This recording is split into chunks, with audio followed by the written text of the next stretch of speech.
Hi, everybody. This is Jay Grunke from the Balanced Runner System. I've been helping runners from beginner to Olympian improve their form and performance since 2003.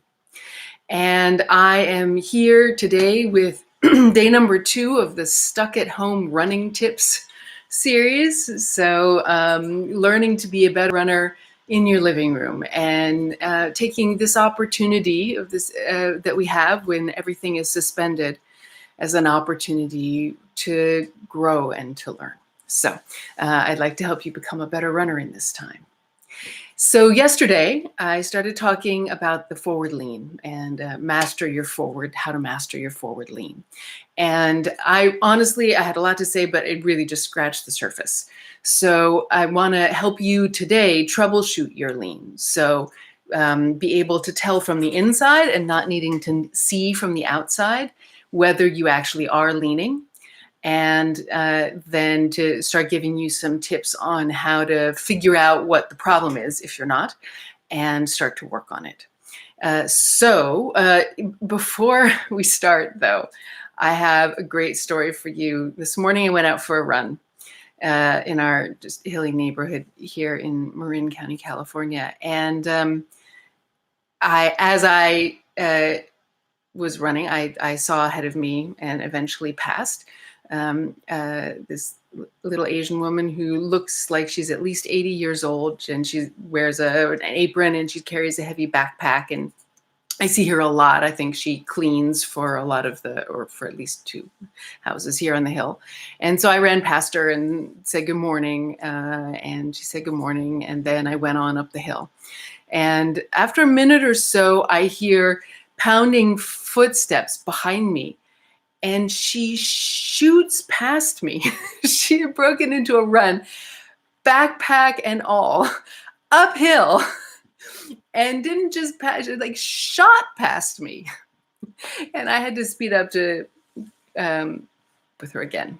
And so the gauntlet has now been thrown down. We were both laughing. And I need to be ready next time I see her when I'm out running.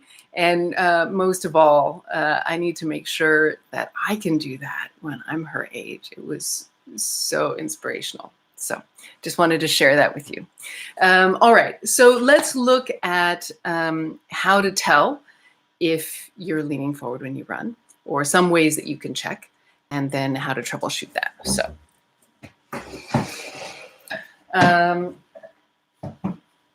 All right, so the first thing to check is whether when you start to run, you sway forward to start.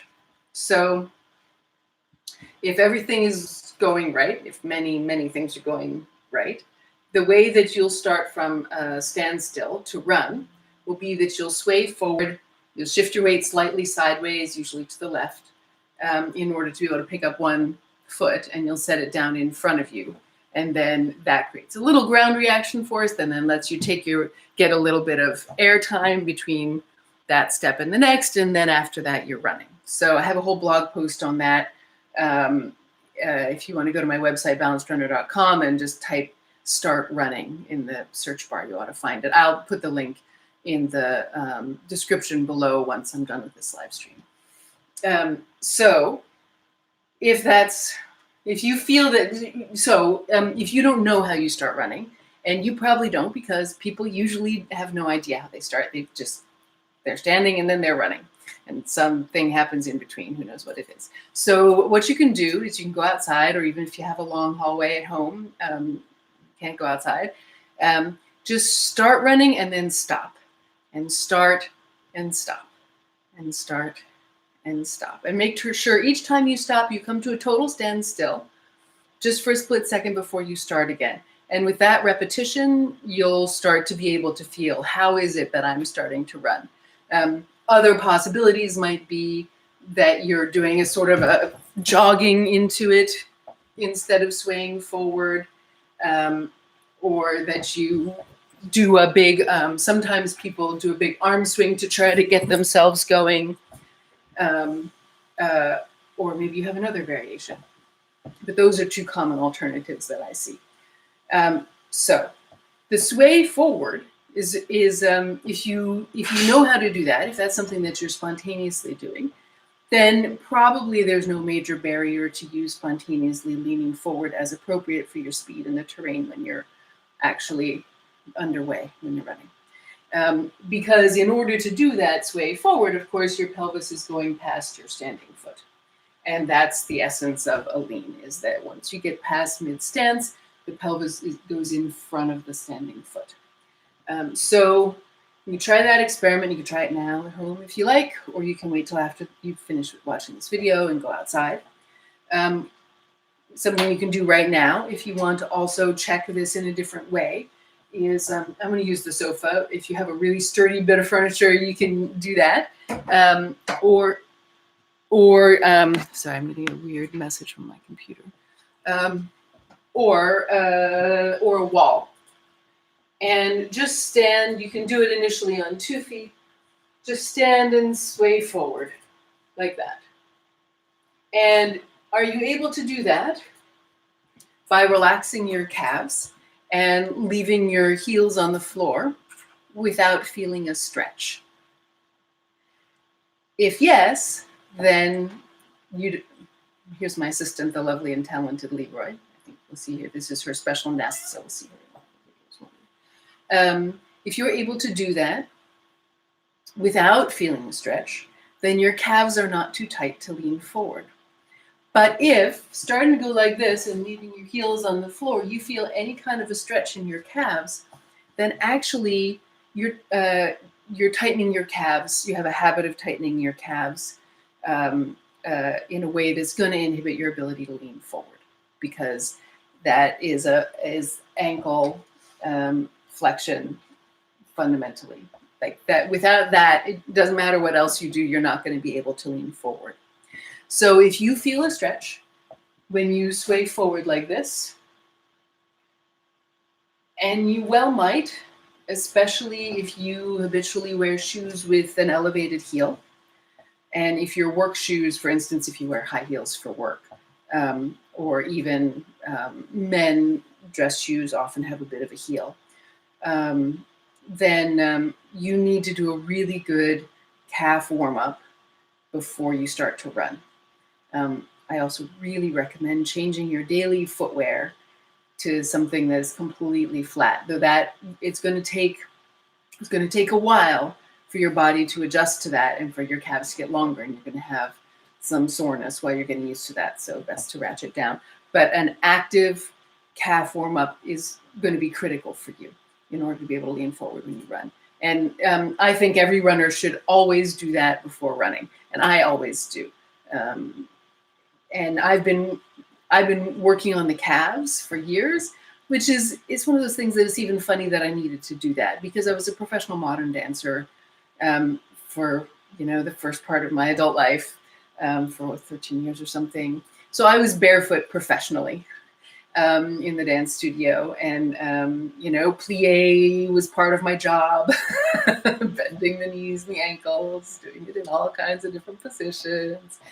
And yet, when I started running barefoot in minimalist shoes and Vigo barefoots way back 8, 9, something like that. I still had like a year of sore calves, and part of that was the toes getting stronger because I had been retired from dance for a while at that point, so I'd lost some strength and flexibility. But part of that also was just, I was wearing the same running shoes, the same trainers as everybody else with the elevated heel, and my calves got short. So you don't have to go into minimalist footwear. You certainly don't have to run barefoot to run well. I started my practice I worked with my first runner in 1999. It was a long time between then and when the minimalist footwear, barefoot running wave hit. And yet in that time, I was able to help every runner run better, feel more comfortable in conventional, narrow-toed, arch-supported, high-heel running shoes. So it's totally possible. But whatever shoes you're in, if you can't do this without feeling a stretch, then that's a warm-up you need to do. Just reeling it back to the bottom line here.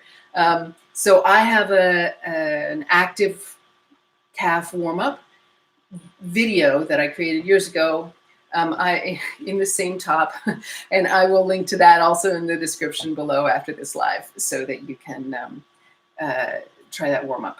In that video, I do the warm-up 1 foot at a time, but actually you can do both feet simultaneously. We're not trying to like maximize your strength training here. We're just trying to get your ankles working through the range of motion you're going to need for running. So that is a critical piece of troubleshooting for your forward lean. And I've gone on about that long enough that I'm thinking maybe we should stop here, because I figure you probably have work to do today. And I'm in the Bay Area. We now have a 3-week shelter in place that's been instituted. So I know, at least for this part of the country, we are going to be at this for 3 more weeks. So it's still a lot of time for me to teach you. So tomorrow I'm going to talk about the glute connection and your forward lean. Super important as well. But for now, check out the calf stuff and check out my calf warm-up. And let me know in the comments how it's going, because I can use your feedback then to fine-tune these videos and also to answer your questions. So thank you very much for watching, and be sure to subscribe to my channel so that you won't miss a video. And also check out all of the resources I have for you at balancedrunner.com. And we'll get through this together and maybe even enjoy it. Take care.